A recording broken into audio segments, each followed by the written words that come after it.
મહેસાણામાં સાકળચંદ પટેલ યુનિવર્સિટી દ્વારા 3 દિવસીય વર્લ્ડ ઇન્ટરનેશનલ હેલ્થ કોન્ફરન્સનું આયોજન કરાયું છે। 13 થી 15 તારીખ દરમિયાન ચાલનારી આ કોન્ફરન્સમાં આજે પ્રી કોન્ફરન્સ સેશનનું ઉદ્ઘાટન કરવામાં આવ્યું।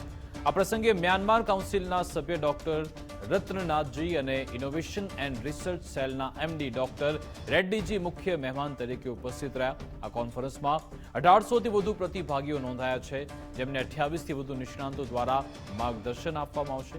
આ કાર્યક્રમનો મુખ્ય ઉદ્દેશ્ય વિદ્યાર્થીઓને સીધા નિષ્ણાંતો સાથે જોડી તેમને સંશોધન અને ઇનોવેશનના ક્ષેત્રમાં નવા ટ્રેન્ડ્સથી અવગત કરાવવાનો છે।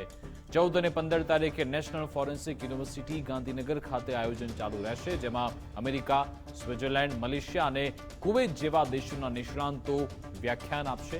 આ મંચ દ્વારા વિદ્યાર્થીઓ અને ફેકલ્ટી મેમ્બર્સને વૈશ્વિક સ્તરે નવું એક્સપોઝર મળશે।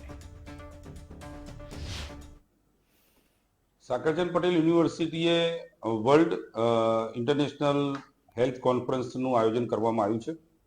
13, 14 અને 15 3 દિવસ આયોજન છે। એમાં 13મી તારીખે આજે પ્રી કોન્ફરન્સ સેશન્સ ઇનોગ્રેટ કરવામાં આવ્યું છે અને આ કોન્ફરન્સની અંદર ડૉક્ટર રત્નનાથનજી કે જેઓ કાઉન્સિલ ઓફ મ્યાનમારના મેમ્બર છે અને ડૉક્ટર રેડ્ડીજી જે ઇનોવેશન અને રિસર્ચ સેલના એમડી છે, એ આજે ગેસ્ટ ઓફ ઓનર તરીકે હાજર રહ્યા હતા।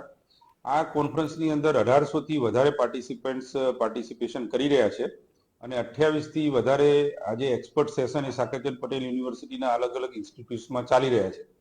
આ કારણથી વિદ્યાર્થીઓને ડાયરેક્ટ એક્સપર્ટ સાથે ઇન્ટરેક્શન કરવાનો મોકો મળવાનો છે અને એનાથી એમની જે નવી રિસર્ચ અને ઇનોવેશન જે ટ્રેન્ડિંગ અત્યારે જે કોર્સિસ છે અને જે નવા ઇનોવેશન્સ થઈ રહ્યા છે એનાથી એમને અવગત કરવામાં આવશે।